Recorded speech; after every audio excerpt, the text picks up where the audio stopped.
समय जब आता है तो वो अच्छों को मात देता है। इसलिए समय की व दूसरे लोगों की कदर करनी चाहिए, क्योंकि सभी का समय एक समान नहीं रहता।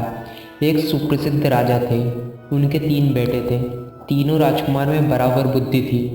राजा चाहते थे कि तीनों में वो क्षमता हो कि वक्त आने पर जिसे चाहे वो राजा बन जाए और सही फैसला ले सके। राजा ऐसा चाहते थे। इसके लिए राजा साहब ने सोचा और एक प्रतियोगिता आयोजित की गई। तीनों राजकुमार को दरबार में बुलाया गया। उन्होंने टास्क समझाया। राजा ने कहा कि आप तीनों राजकुमार को बारी बारी से 4-4 महीने के अंतराल में 4-4 महीने के गैप में एक पेड़ को ढूंढने के लिए जाना है। और वो पेड़ हमारे राज्य में नहीं है। आपको दूसरे राज्य में जाना है और आपको ढूंढकर बताना है कि वो पेड़ कैसा दिखता है, कैसा वो पेड़ है। राजकुमारों ने कहा सही है। सबसे बड़े राजकुमार ने पूछा, पिताजी ये तो बताइए कि पेड़ कौन सा है। तो राजा साहब ने कहा कि आपको नाशपाती का पेड़ ढूंढना है। वो जो नाशपाती का पेड़ है उसे ढूंढने के लिए राजकुमारों को जाना था। सबसे पहले बारी बड़े राजकुमार की थी। वो गए और उस पेड़ को देखकर वापस आ गए। उनको पास के राज्य में वो पेड़ मिल गया। आकर उन्होंने पिताजी से कहा, आप कहें कि मैं बता दूं कि पेड़ कैसा दिखता है। तो उनके पिताजी ने, जो कि राजा थे, उन्होंने कहा, नहीं, अभी सब्र करो। दूसरे वाले को भेजा गया, फिर सबसे छोटे वाले को भेजा गया। तीनों राजकुमार जब जाकर के वापस आ गए तो एक बार फिर से राजा साहब ने राजकुमार को दरबार में बुलाया गया। सारे मंत्री बैठे हुए थे और छोटे मोटे राजा वहाँ पर बैठे थे। और जो महाराजा थे, उनके राजकुमार थे, उन्होंने कहा, अब बताओ कि आपको वो पेड़ कैसा दिखा और कहाँ मिला। सबसे बड़े वाले राजकुमार ने सबसे पहले बताना शुरू किया।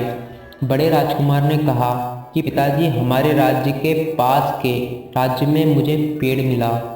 और लोगों ने कहा, ये ही नाशपाती का पेड़ है, लेकिन आपने क्यों भेजा? मतलब वो तो सूखा सा था, टेढ़ा मेढ़ा सा था, मतलब किसी काम का नहीं था। मुझे समझ नहीं आया कि आपने मुझे नाशपाती का पेड़ देखने के लिए क्यों भेज दिया। और ये बोला ही रहा था कि दूसरे राजकुमार ने बोलना शुरू कर दिया, भैया क्या बात कर रहे हो? जो मैंने नाशपाती का पेड़ देखा था उस पर हरी भरी पत्तियां दिख रही थी। मुझे उसमें कुछ कमी दिख रही थी, उसमें फल नहीं थे।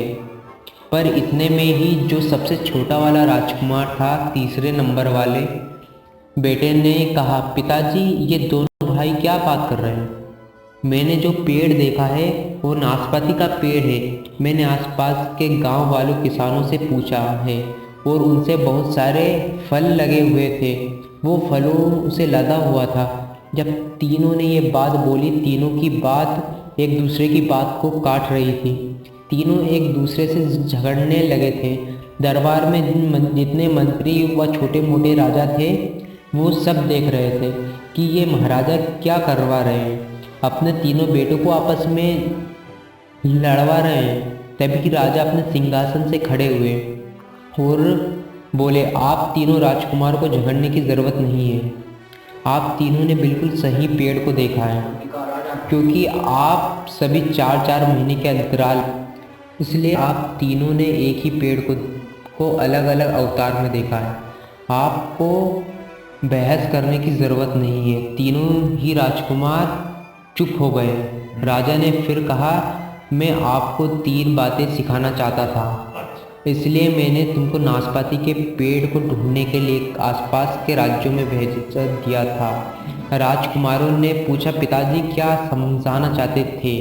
तो उन्होंने कहा, आपने इस पेड़ को तीनों ने अलग अलग टाइम पर देखा है और इससे 3 बातें सीखने को मिलती हैं।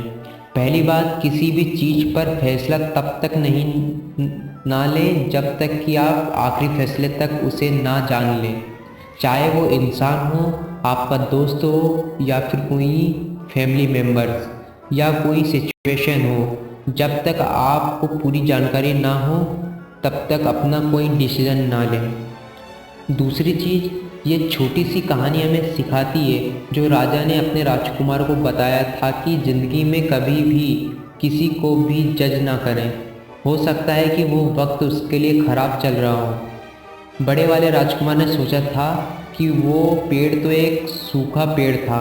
बीच वाले ने सोचा था कि इस पर तो फल ही नहीं लगते हैं, और तीसरे वाले ने सोचा था कि मैंने पेड़ को हरा भरा देखा था और फल भी देखे थे। तीसरी बात जो ज़रूरी बात है ये वो कि इंसान की ज़िंदगी में कभी भी टाइम एक जैसा नहीं रहता। वहीं पेड़ पतझड़ में सूख जाता है और जब सावन आता है तो वहाँ हरा भरा हो जाता है, और कुछ टाइम बाद उसमें फल भी आ जाते हैं। इसलिए हर इंसान का वक्त एक जैसा नहीं होता, इसलिए हर इंसान की कद्र करें क्योंकि आज उसका वक्त ख़राब है, वो नहीं। Thank you for watch.